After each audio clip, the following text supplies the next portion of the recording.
Goeienaand vriende. Baie welkom vir elkeen van u wat vanaand gekom het. Is so bly daarvoor. Bly vir elkeen wat saam met ons die hemelvaart van die Here kom vier. Dis 'n groot dag. In die Paastyd dan steek ons altyd so ons hand so in die lug en ons sê die Here het opgestaan, hy het waarlik opgestaan. En vanaand wil ek vir jou nooi om as ek sê die Here het opgevaar om te sê hy het waarlik opgevaar. Gemeente, die Here het opgevaar. Hy het waarlik opgevaar. Is dit nie 'n groot voorreg om vanaand so saam te wees en dit te vier nie? En dis nie net vanaand, iemand skryf op Facebook en sê dat baie dominees weet die goed is nie waar nie, maar hulle doen dit want dis vir hulle 'n besigheid en 'n beroep en hulle maak geld daaruit en alles. Vriende, die dag as jy dit nie glo nie, die dag as jy nie meer glo dat Jesus opgestaan het nie, en as jy nie glo dat Jesus opgevaar het nie, en as jy nie meer glo dat daar 'n hemel is waar die Here plek voorberei nie, dan mag mens nie hierdie werk verder doen nie. En dan mag jy jouself ook nie meer 'n Christen noem nie, want dis die dinge wat 'n Christen glo. Dis deel van ons belydenis. Professor Hans Du Plessis het so tyd gelede geskryf, as ek reg onthou is hy so in die afgelope jaar oorlede, maar hy het 'n gedig geskryf en ek lees vir net die laaste stukkie van die gedig, die heel laaste versies. Dan sê hy: Sou ek glo die Here het opgestaan as ek sien hy ry hier op die grond tussen ons in die minibusse rond. Sê nou hy het van die val af opgevaar. Sou ek dan kon glo die ou berig is waar.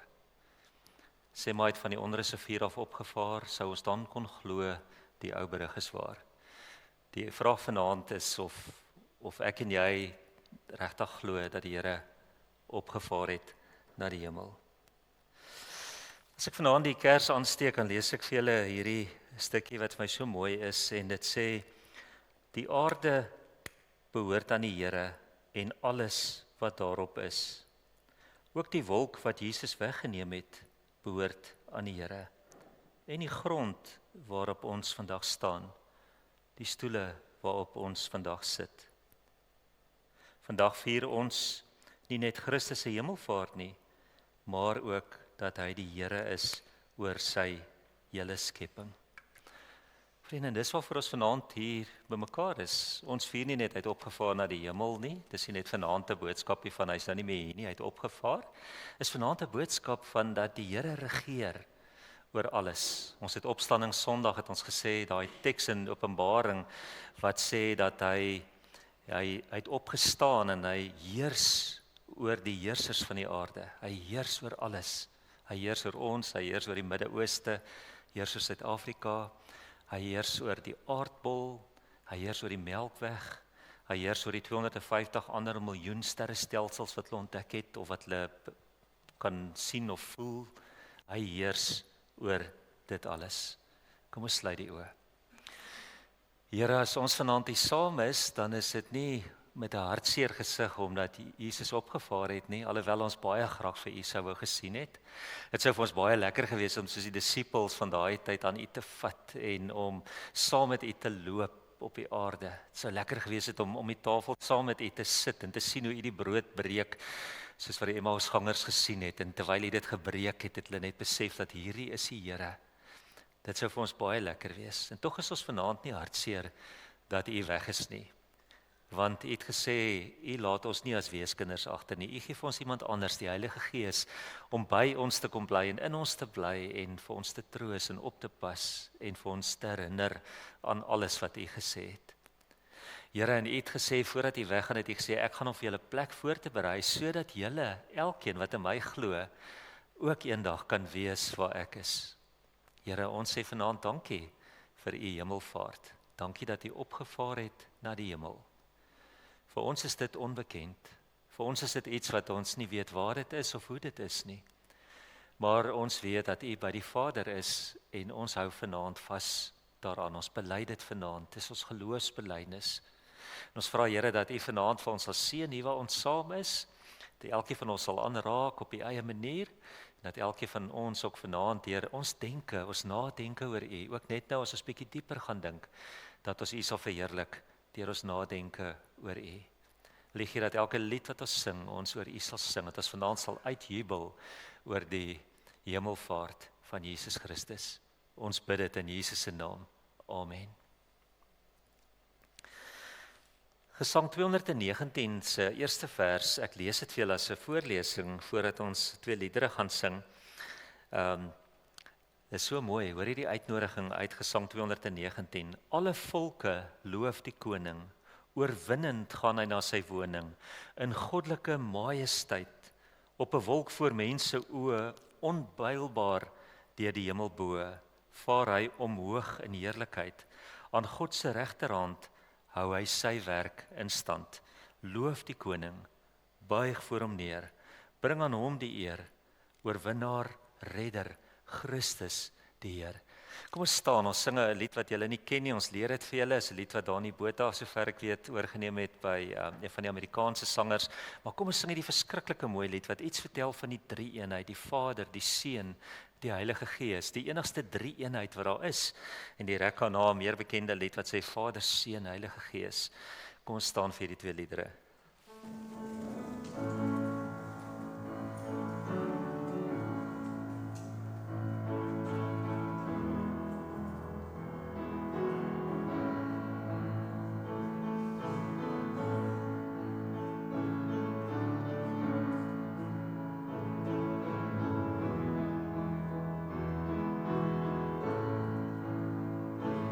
Holy Spirit, you touch my soul.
Vriende, in Lukas 24 vers 50 staan daar, daarna het hy hulle uit die stad uitgelei tot by Betanië.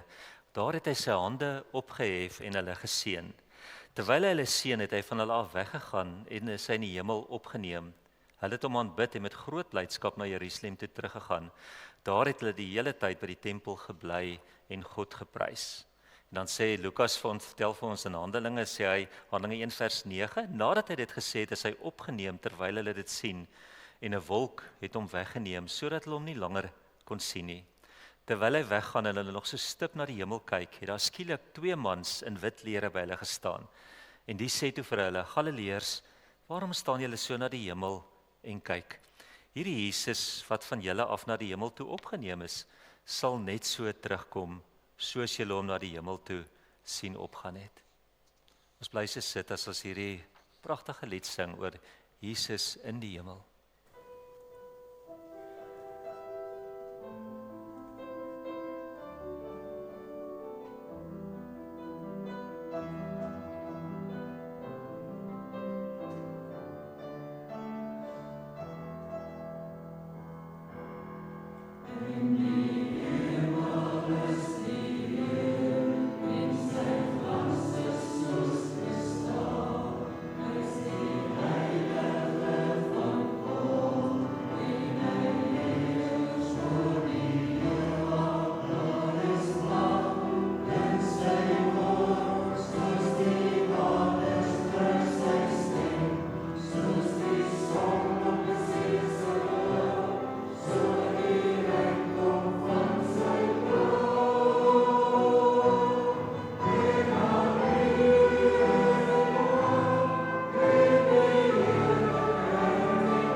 In Johannes 14 vers 2 sê Jesus, in die huis van my Vader is daar baie woonplek. As dit nie so was nie, sou ek nie vir julle gesê het, ek gaan om vir julle plek gereed te maak nie.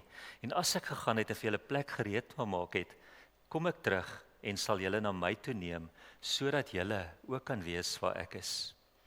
Ja, Jesus het opgevaar na die hemel. Hy sit aan die regterhand van God en van daar regeer hy oor die wêreld. Een of ander tyd gaan ons ook soontoe. Hy het ons vooruitgegaan, ons sal volg. Stel jouself voor dat jy in die hemelse heiligdom instap. Jou eerste tree gee binne in die groot tabernakel. Daar is skares van mense, gelowiges uit alle eeue, duisende en nogmals duisende mense, almal wat gewas is in die bloed van die lam. Jy stap tussen hulle deur in die rigting van die troon in die middel van die hemel. Op die troon sit God die Vader, aan sy regterhand sit Jesus, die koning van die heelal. Jy neem jou plek in voor die troon, voor die koning van die konings, hy wat opgevaar het en regeer tot in alle ewigheid. Sluit af met 2 liedere. Die eerste is 'n stokou lied wat ons sommer net weer uitgegrawe het wat sê ons sien die Here en ons sien 'n troon in die hemel, ons sien die Here sit op die troon. Jesus sit aan die regterhand van die Vader. Dis 'n lang uitgerekte liedjie. So hou die noot lank, moenie haastig wees nie. Dis 'n aanbiddingslied. En dan sluit ons daarna af met daai baie bekende liedjie wat net sê hy is Heer, hy is Heer.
Ons elkeen word sommer stil voor die Here terwyl ons sit.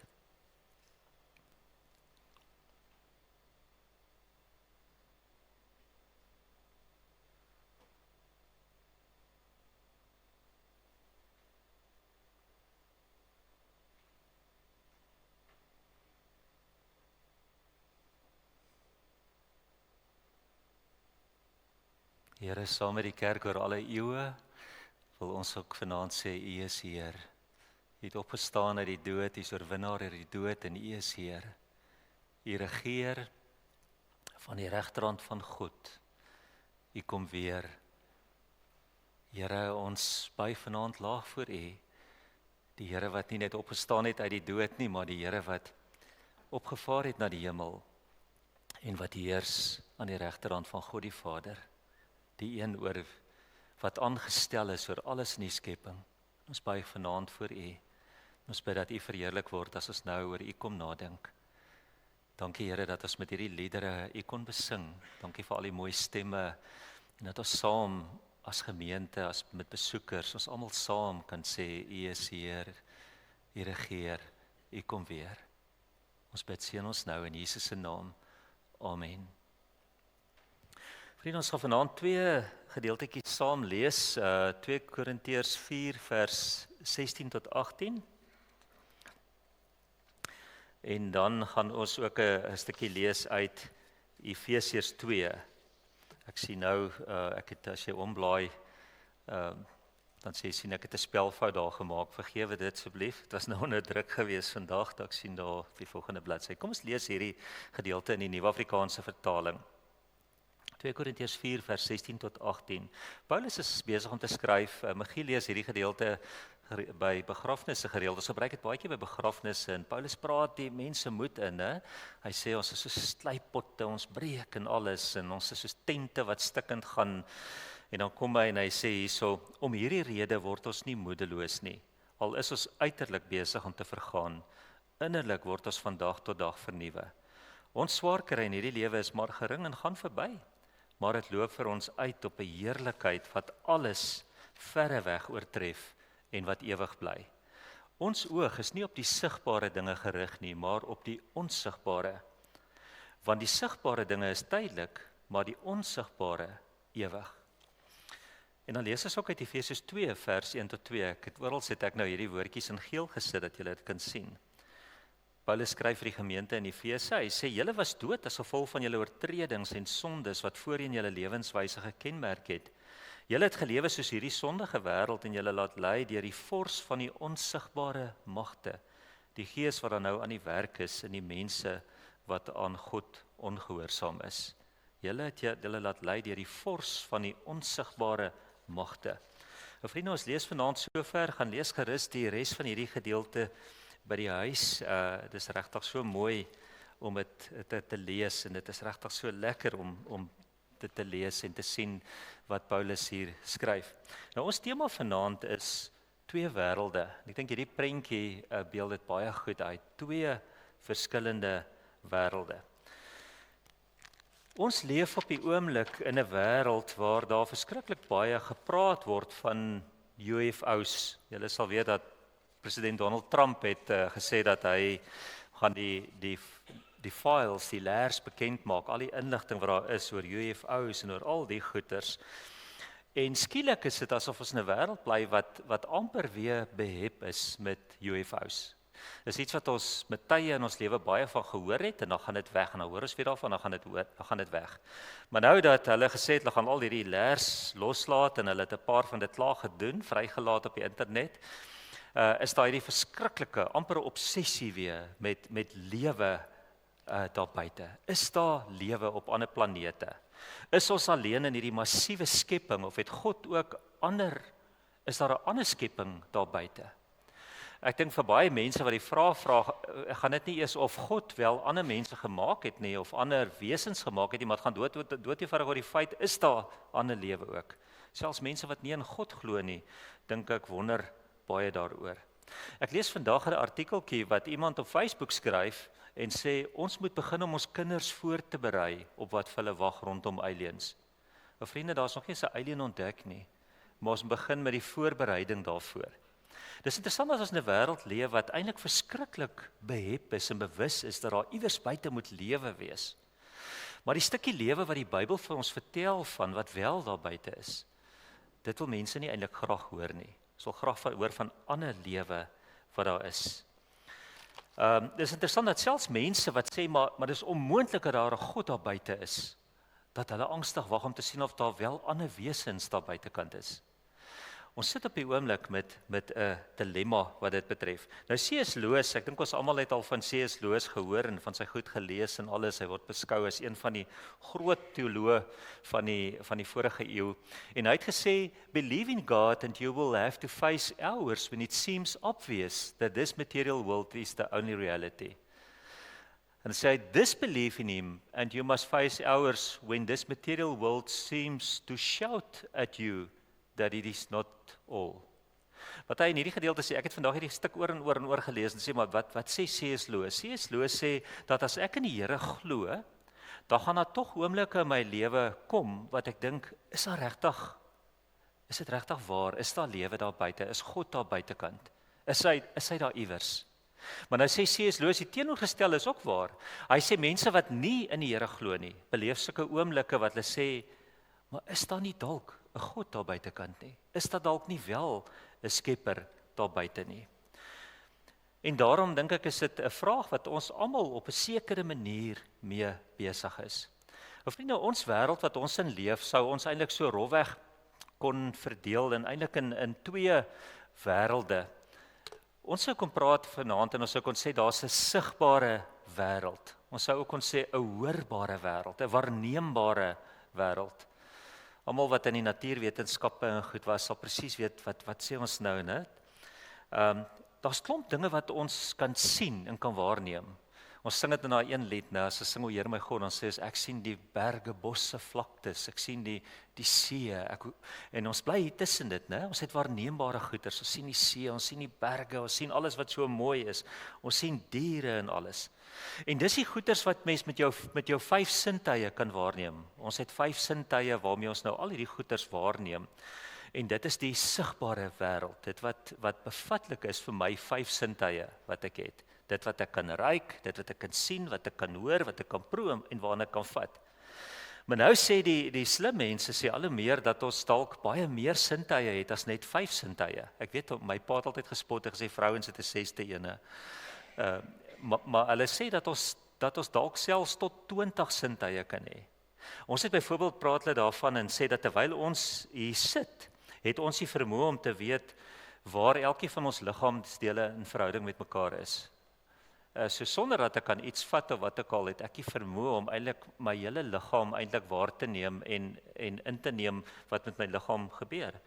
Daar's 'n ander soort sintuig wat hulle van praat, hulle sê dis die vermoë om balans te hou en beweging aan te voel, gereguleer in mense binneore. So is nog nooit daaraan gedink jy. Ek sit met 'n sintuig in my binneoor wat op die einde bepaal of ek balans het of nie. En op so 'n manier kan ek waarneem.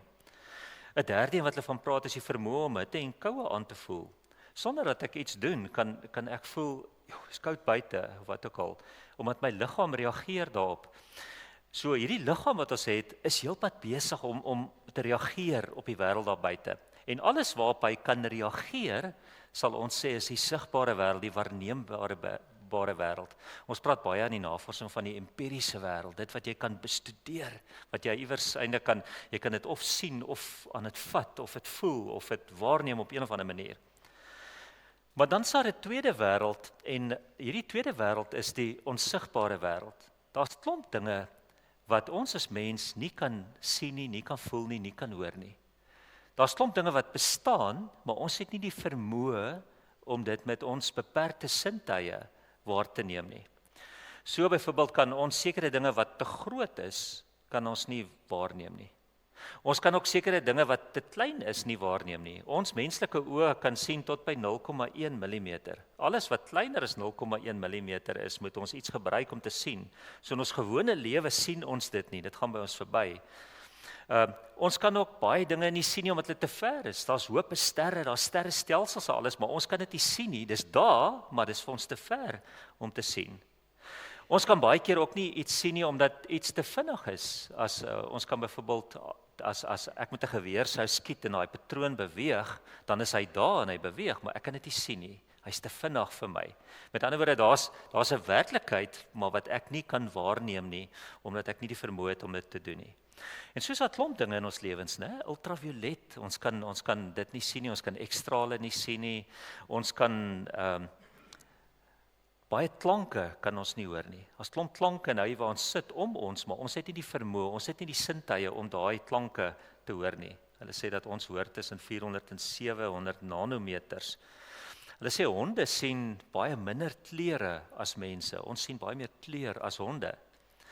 Maar ons sien baie minder kleure as skoenlappers. Daar's hope meer kleure as die kleure wat ons vandag ken. Daar's klomp kleure wat ons oog doodgewoon nie kan raak sien nie, omdat ons daai frekwensies nie kan herken nie. Vriende, en so is daar met ander woorde 'n wêreld daar buite wat ons nie sien nie. Dinge wat vir ons in 'n sekere sin onsigbaar is. Ons praat ook baie keer van ander goeters, ons praat van konkrete en abstrakte goeters. En abstrakte goeters is dinge soos liefde, soos hoop, soos vriendelikheid, soos vertroue. Dis iets wat jy nie kan uitmekaar uithaal en sê hier sy en kom ons sit hom onder 'n mikroskoop of kom ons bestudeer hom, ons haal dit uitmekaar uit en kyk wat dit is nie. Ons filosofeer daaroor, né? Want ons het nie 'n ander manier om dit te bestudeer nie. Maar dan is daar ook nog 'n groep dinge wat ek dink belangrik is as ons moet kennis neem van, en dit is dat daar ook dinge is soos bonatuurlike dinge. Alles wat ons sover opgenoem het, alhoewel party sigbaar is en onsigbaar is al hierdie goeters natuurlike dinge. Beteken is deel van die natuur. Dit is daar, maar daar's ook dinge wat bo die natuur is. Daar's dinge wat nie ondergeskik is aan die natuurwette nie. Daar's dinge wat die natuurwette nie kan beskryf nie. As ons Job se verhaal lees, dan lees ons hierdie verhaal van hierdie ou wat daar in die Ou Testament tyd gebly het, in Abraham se tyd, so 2000 jaar voor Jesus se tyd. En op 'n dag begin daar klomp goeters gebeur met hom.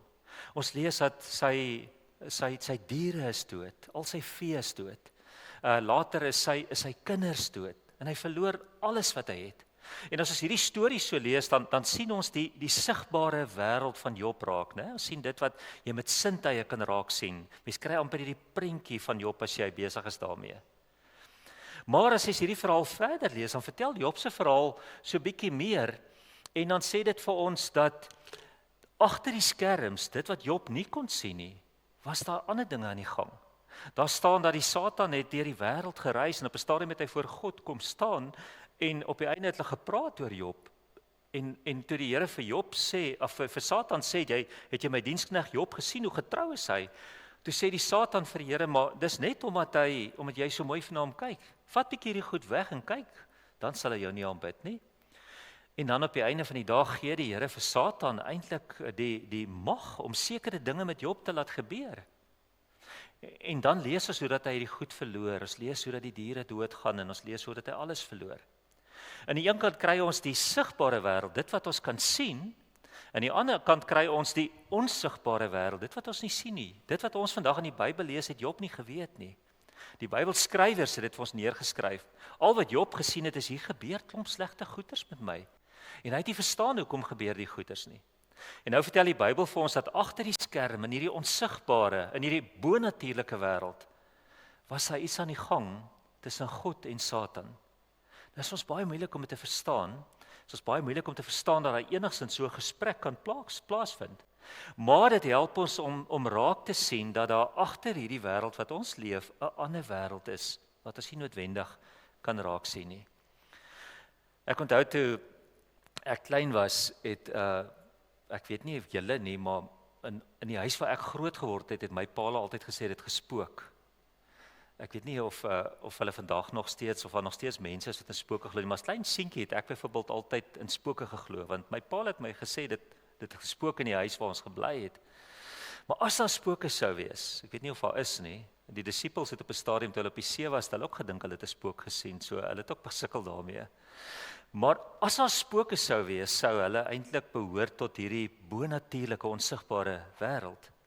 En soos daar ander dinge wat ons wel weet wat deel is van hierdie onsigbare bonatuurlike wêreld. Vriende, dink bietjie aan hemel. Dink aan die hel. Dis goed wat die Bybel beskryf, goed dat ons nie kan sien nie, goed dat ons nie kan waarneem nie, goed dat ons nie empiries kan bestudeer nie. Maar wat die Bybel vir ons sê, dat aan die ander kant hierdie werklikheid van ons, is daar 'n ander werklikheid waar daar 'n hemel is en waar daar 'n hel is.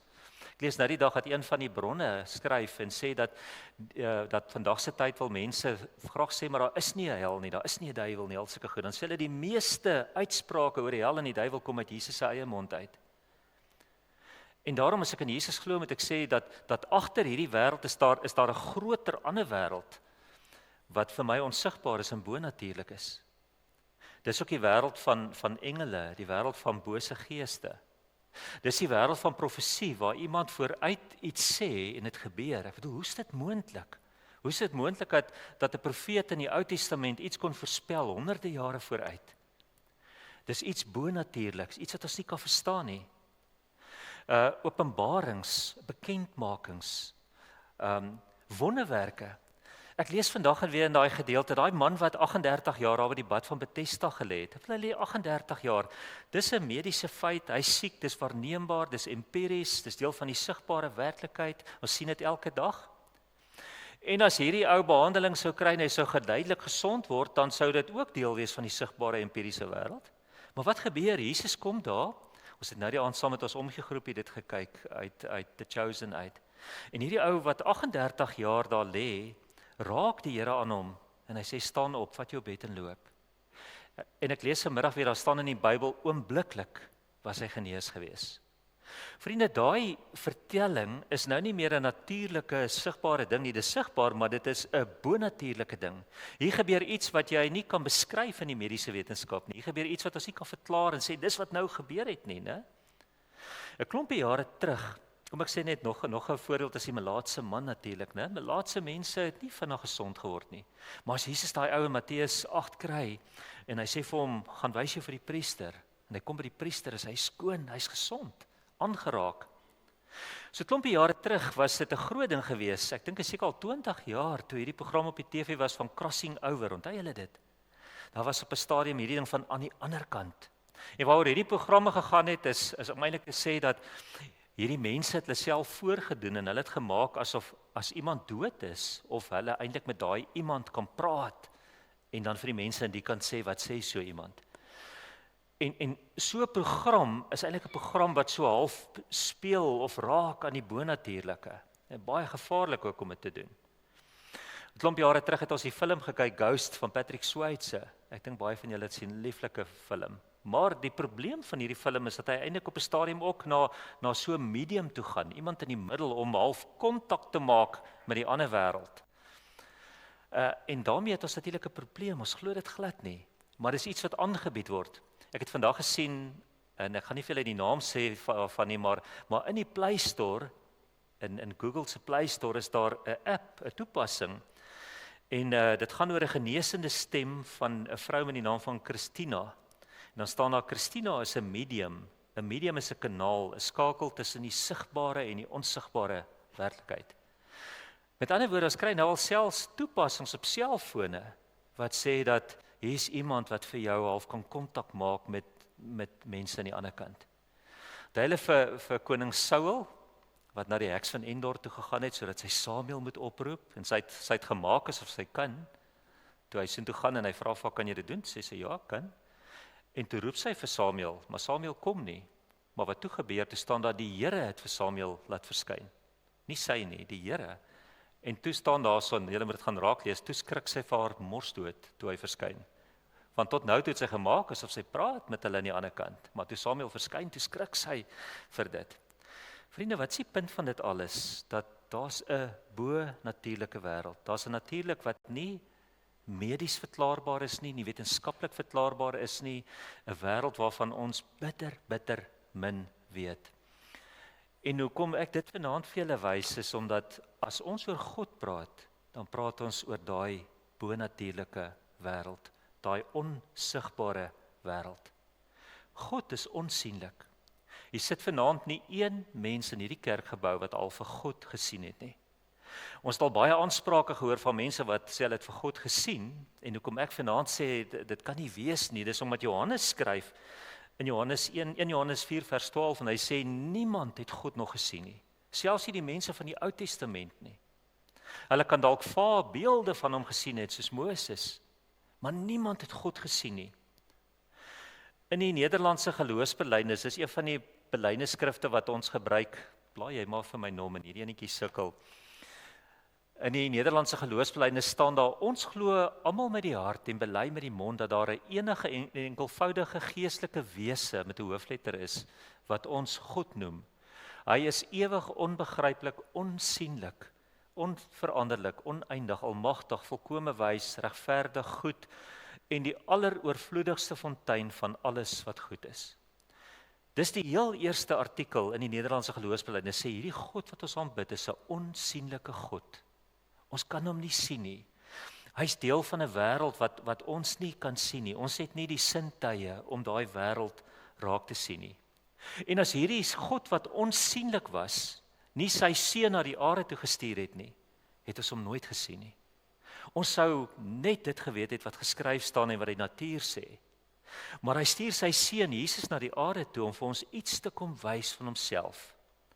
En dis die wonder van Jesus se koms na die aarde toe. Jesus se koms na die aarde toe is 'n onsienlike God se manier om te sê, hier's vir julle 'n prentjie van myself. 'n Realistiese prentjie, dis wie ek is. En daarom as Jesus voor die mense staan, dan sê hy, wie my sien, sien die Vader. Ek lyk soos die Vader, ek is soos die Vader. Hy is soos ek. Hier's vir julle 'n lewende prentjie daarvan. As Jesus gebore word, dan lees ons dat die logos, die woord, het mens geword. Nou hierdie logos is al van die skepping af daar. Ons lees dat in die begin was die woord, en die woord was by God, en die woord was self God. Daai woordjie, die logos, dit wil amper sê die bestaansgrond van die skepping,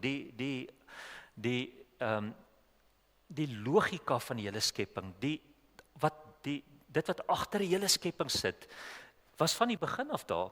En as Jesus mens word, dan staan daar hierdie logos, hierdie bestaansgrond van die skepping word mens en kom bly op die aarde en kom vir ons 'n stukkie wys van hoe God lyk. Johannes 1 vers 14, die logos het vlees geword en onder ons kom woon. En nou skryf Paulus in Kolossense, hy sê hierdie Jesus, hierdie logos, hy is die beeld van die onsienlike God, die eersgeborene van die hele skepping, want in hom is alle dinge geskape, wat in die hemele en op die aarde is, wat sienlik en onsienlik is, trone sowel as heerskappye en owerhede en magte. Alles is deur hom en tot hom geskep. Hy is voor alle dinge en hy hou alles in stand. Hierdie logos wat altyd daar was, kom word mens vir 33 jaar op hierdie aarde. Kom wys vir ons hoe lyk God. Kom gee vir ons 'n prentjie van God. Die Hebreërskrywer skryf in Hebreërs 1 vers 3, hy is die beeld van die onsienlike God. Een van die vertalings sê hy is die afdruksel van sy wese. Jesus is 'n kom vir ons wys hoe lyk die wese van sy Vader. Basilius die Grote het op 'n stadium met hy gewys en toe sê hy dat die Ou Testament sê dat God is die een wat op die golwe van die see loop. Job 9 vers 8. Dan kom Jesus in die Nuwe Testament en hy loop op die golwe van die see. En hy kom wys maar ek is die ene oor wie Job gepraat het. In Psalm 65 vers 8 staan daarso, dis God wat die gebruis van die see stil maak. Dis net God wat die see se gebruis kan laat stop. En dan kom Jesus in die Nuwe Testament en hy maak die storm stil. Basilius skryf verder, hy sê dat die Here maak dood en hy maak lewend, 1 Samuel 2 vers 6. En nou kom Jesus in die Nuwe Testament en hy maak mense lewend wat dood is. Hy kom doen dit wat net God kan doen. Eksodus 15 vers 26. Die Here sê ek is die God wat jou gesond maak. En dan kom Jesus en hy maak mense gesond en hy sê ek is daai God wat julle van gehoor het. Nou, hoekom sê ek nou vanaand vir julle al hierdie dinge? Die rede daarvoor is dat daai dag toe Jesus gebore is, het 'n onsienlike God na die aarde toe gekom en homself sienlik gemaak vir 33 jaar. Vir 33 jaar is hy op die aarde. En na 33 jaar gaan die sienlike God terug na die onsienlike wêreld. Dit is baie mooi hoor, né? As Jesus teruggaan, van daai oomblik af, kan ons God nie meer sien nie. Dit wat sienlik is verby. Dat hy weer terug is by die wêreld wat nie sienlik is nie. Jesus praat nie net van twee wêrelde nie. Jesus praat nie net en sê wat hier's 'n wêreld wat jy kan sien en daar's 'n onsienlike wêreld nie. Jesus gaan nog verder en hy sê dat in hierdie twee wêrelde is daar twee verskillende koninkryke. Hy praat die hele pad van hierdie koninkryk wat hier is en dan praat hy en hy sê maar in hierdie onsienlike wêreld, in hierdie bonatuurlike, is daar ook 'n koninkryk. Julle kan dit nie sien nie. Hy sê daar in Johannes 8 vers 23, hy sê, julle is van hieronder, ek is van daar bo. Julle behoort tot hierdie wêreld, ek behoort nie tot hierdie wêreld nie. Op 'n ander plek sê hy in Johannes 18 vers 36, sê hy, my koninkryk is nie van hierdie wêreld nie. Ek het 'n koninkryk, maar is nie hier nie. My koninkryk is in die ander wêreld wat julle nie kan sien nie, in daai onsienlike, bonatuurlike wêreld. En dan gaan Jesus nog 'n stapie verder en hy sê dat daai twee koninkryke het twee verskillende heersers. Daar's iemand wat heers in hierdie koninkryk en daar's iemand wat heers in die ander koninkryk. Efesiërs 2 vers 1 tot 2 staan daarso van die mense, daar staan, julle het gelewe soos hierdie sondige wêreld en julle laat lei deur die vors van die onsigbare magte. Hy sê julle het in hierdie wêreld geleef en julle het julle laat lei deur hierdie vors van hierdie onsigbare magte in die wêreld. Julle het alles gedoen wat verkeerd is. In Efesiërs 6 staan daar aan die einde van die Efesiërs ken hy stuk so goed, dan sê hy, ons stryd is nie teen vlees en bloed nie, maar ons stryd is teen die bose geeste, teen die magte in die lig, teen Satan self. As die Bybel afsluit, dan sluit die Bybel af deur te sê dat daar's nog steeds 'n oorlog in die hemel. En ons lees in Openbaring hoe dat God hierdie oorlog wen, maar die hele laaste boek van die Bybel vertel nog van hierdie oorlog. En ons is nou nog in daai oorlogtyd waar daar 'n oorlog is tussen God en Satan. Vriende, dit is so belangrik dat ons weet dat daar 'n koneksie is tussen ons wêreld en die onsigbare wêreld. Dit wat ons hier doen, het 'n effek op daai koninkryk, op daai wêreld wat ons nie kan sien nie. Kom ek noem vir julle 3 voorbeelde.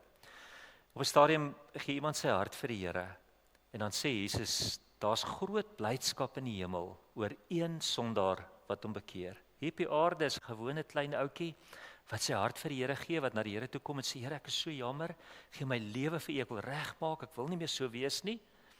En wat staan daar? Terwyl dit hier op die aarde in hierdie sigbare koninkryk, empiriese wêreld gebeur, is daar in daai ander koninkryk groot blydskap oor 'n ou wat hier tot bekering gekom het. Miskien was daar oor jou, vir my al groot blydskap in daai koninkryk.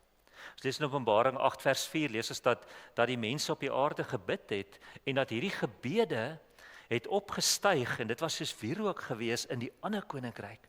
So terwyl mense hier op die aarde bid, terwyl ons hier op die aarde besig is om te praat en met die Here, en dit voel baie keer asof ons bid teen die dak vas of so, baie keer sê mense, dit voel die Here hoor nie. Skryf Openbaring 8 vir ons, skryf Johannes en hy sê dat terwyl ons hier besig is om te bid, is dit soos 'n wierook in die hemel, daar's 'n lekker reuk in die hemel omdat mense op die aarde besig is om te bid.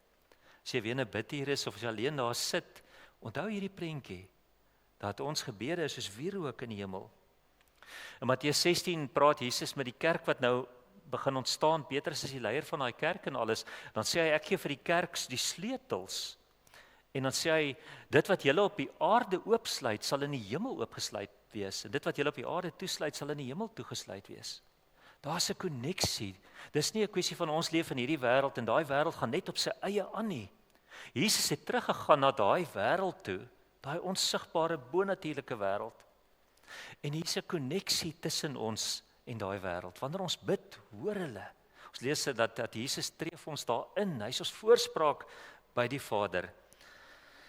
En daarom die boodskap, vriende, en dit is ons moet ons gedagtes rig op die dinge wat daarbo is. Eintlik wat Paulus skryf in hierdie 2 gedeeltes wat ons gelees het. Hy sê, moenie lewe asof hierdie koninkryk en hierdie aarde en hierdie wêreld al is wat daar is nie.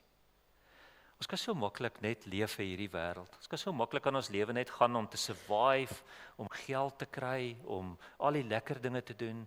Baie keer het ons as kerk eintlik al 'n boodskap van, hoorie, al wat ons moet doen is, ons moet nou net die lewe voluit leef. Daar's baie meer as dit. Dis asof Paulus die mense waarsku en sê, maar julle moenie vergeet nie, daar's ook 'n ander wêreld, 'n ander koninkryk. 'n onsigbare, onsienlike wêreld. Rig julle gedagtes daarop. Dink wat is belangrik vir daai wêreld. Dink bietjie wat is die waardes van daai wêreld. Dink bietjie wat vra daai wêreld van ons vandag in hierdie wêreld. En daarom skryf Paulus en hy sê julle moet julle gedagtes rig op die dinge daarbo. 2 Korintiërs 4, ons oog is nie op die sigbare dinge gerig nie, maar op die onsigbare. Want die sigbare dinge is tydelik, maar daai onsigbare dinge is ewig. Daar's 2 groot gevare vir 'n Christen. Die eerste gevaar is dat 'n mens totaal onbetrokke is by die wêreld. Weet ek, dis net ek en die Here, en ek sien nie die mense om my raak nie, ek sien nie die nood raak nie, ek is maar net hierdie goeie Christen wat al die reëls hou.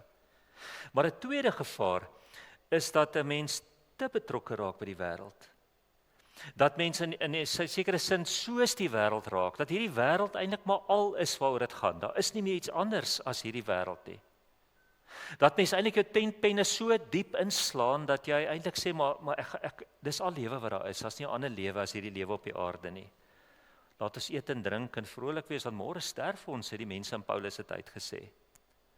En daarom skryf die prediker en hy sê leef voluit, maar onthou dat jy gaan rekenskap gee oor jou lewe. Jesus sê vir sy disippels, hy sê julle is in hierdie wêreld. Julle leef in hierdie wêreld, maar julle is nie van hierdie wêreld nie, julle is anders as die wêreld. Een van my gunsteling sangers, lank terug, Jim Reeves, het gesing, "This world is not my home, I'm just passing through." Hierdie is nie ons blyplek nie. Ons is maar net besig om hier deur te gaan vir 'n tyd van ons lewe. Jesus se hemelvaart herinner ons, daar's meer as net hierdie wêreld. Jesus se hemelvaart herinner ons, daar's 'n ander wêreld as hierdie wêreld wat ons kan sien. Die wêreld waarvandaan hy gekom het en waarna toe hy teruggegaan het. Waar dit is, weet ons nie. Ons kan dit nie waarneem, ons kan dit nie sien nie, ons kan nie vir mekaar vertel hoe lyk die hemel nie, behalwe vir die paar prentjies wat ons in die Bybel het. Maar Jesus kom sê vir ons, daar's 'n ander werklikheid as hierdie werklikheid. En ons moet elke dag reg wees vir daai werklikheid, want ons rig volgens die waardes van daai werklikheid. Hierdie huis op aarde, my huisie daar in Sandbaai, is nie die enigste huis wat ek in my lewe gaan hê nie. Daar's ook 'n ander huis na hierdie huis. Johannes 14 sê, daar's 'n vaderhuis met klomp woonplek in die vaderhuis. Hierdie lewe op aarde is nie my enigste lewe nie. As ek hier op aarde dit sleg getref het en die een ongeluk na die ander het my getref, en ek het al soveel mense gesien wat soveel seer met hulle saamdra, dis net die een ding na die ander. Dan het ek die ongelooflike troos dat na hierdie wêreld wag af my 'n wonderlike ander wêreld. 'n Lewe wat baie langer is en beter is as hierdie lewe. Hierdie lewe op aarde, sê die psalmdigter, is maar 60 of 70 jaar, 80 jaar. Die lewe in die ander wêreld is vir ewig en vir ewig.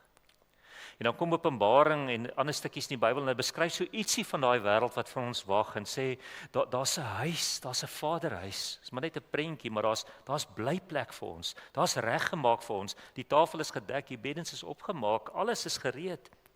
En dan skryf Johannes en hy sê daar's geen dood, daar's geen siekte, daar's geen pyn, daar's geen winde wat alles afwaai nie. Daar's nie oorstromings nie. Daar's nie siekte en seer en epidemies en pandemies en al hierdie goeters nie. Daar's volop water en die water loop uit God self uit en die bome dra die heeltyd vrugte. Daar's net nooit nie genoeg kos vir almal nie. En dan die opdrag en te sê dat laat dit jou aanmoedig, moenie net leef vir hierdie wêreld nie. Onthou die onsigbare wêreld. Rig jou oog op die onsigbare wêreld. Rig jou oog op die plek wat Jesus vir ons gaan voorberei het. Ek sluit af met hierdie laaste prentjie, sommer net vir my mooi. The King of Kings still has a move. Ek het eendag vertel van die daar was 'n skildery gewees van die twee konings wat teenoor mekaar gestaan het en het gestaan skaakmat en toe 'n groot skaakkenner, wêreldkampioen verbygeloop en toe sê hy nee, dis nie skaakmat nie, hierdie koning het nog geskuif oor. Hy kan die ander koning nog vat. Daar's nog geskuif oor. Die Here gaan nog weer terugkom. Daar's 'n ander wêreld wat wag. Daar's iets beters as hierdie wêreld wat wag. Jesus sê, ek gaan vir julle plek voorberei, ek maak vir julle plek gereed, sodat julle kan wees waar ek is, sodat julle kan bly waar ek bly. En Paulus skryf vir ons en hy sê, fokus op daai wêreld. Vriende, mag hierdie hemelvaart vir ons net help onthou, dat hierdie wêreld nie die enigste wêreld is nie, en dat ons gaan na die wêreld toe, wat Jesus vir ons voorberei het. Kom ons bid saam. Here, baie dankie dat ons vandag kan nadink oor hierdie term onsienlik in die Bybel, onsigbaar, ander wêreld, ander koninkryk, nie van hierdie wêreld nie.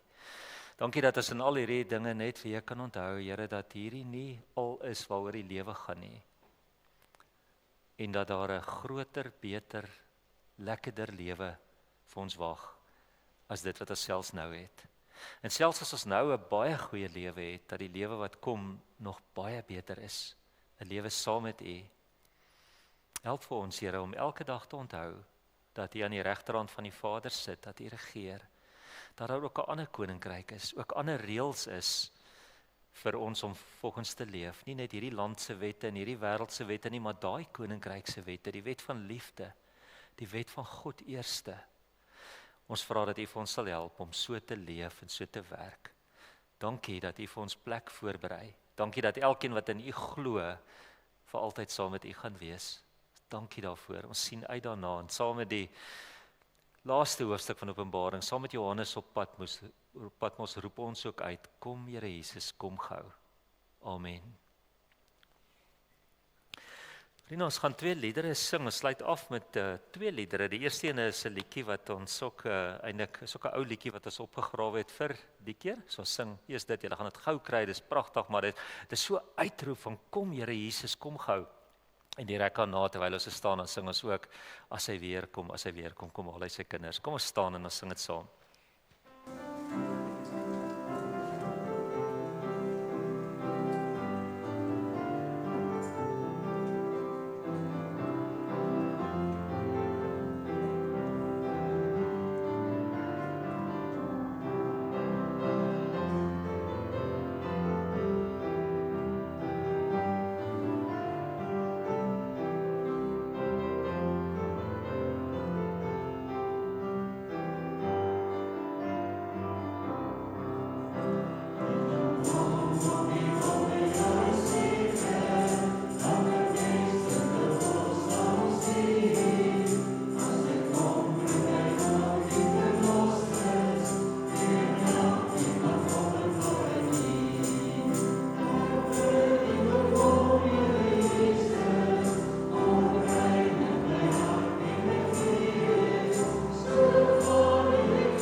Vriende, baie dankie vir elkeen van julle wat kom bywoon het.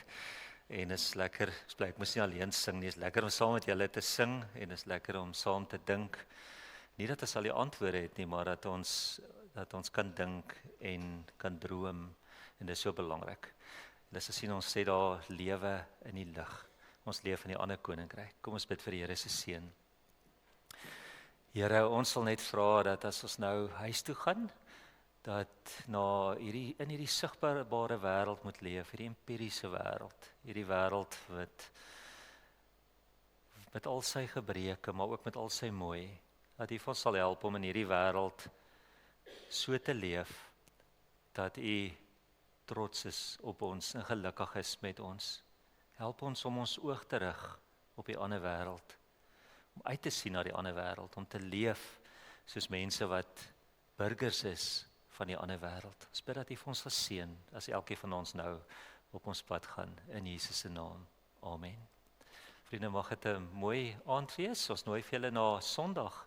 Die Pinkster begin Sondagoggend. Dominee Anton nou die Pinksterreeks. Anton, sterkte vir jou. Ek weet dis 'n rowwe tyd, sterkte.